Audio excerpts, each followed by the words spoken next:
అనకాపల్లి జిల్లాలో వినాయక చవితి సంబరాలు అంబరాన్ని అంటుతున్నాయి. వినాయక చవితిని పురస్కరించుకొని 126 అడుగుల ఘననాథుడి విగ్రహాన్ని స్థానిక ఎన్టీఆర్ మైదానంలో సంపత్ వినాయక కమిటీ ఏర్పాటు చేసింది. ఘననాథుడికి టీడీపీ రాష్ట్ర కార్యనిర్వాహక కార్యదర్శి దాడి రత్నాకర్ మొదటి పూజ నిర్వహించారు.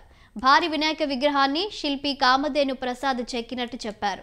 అనకాపల్లి జిల్లాలో పెద్ద వినాయకుడిగా ఘననాథుడు చరిత్ర పుటల్లోకి ఎక్కుతుందన్నారు. ఘననాథుడిని దర్శించుకునేందుకు చుట్టుపక్కల గ్రామాల నుంచి జనం తండోపతండాలుగా తరలి వస్తున్నారు. 23 రోజుల పాటు ఒక్కో రోజు ఒక్కో అలంకరణలో గణపయ్య భక్తులకు దర్శనం ఇవ్వనున్నారు.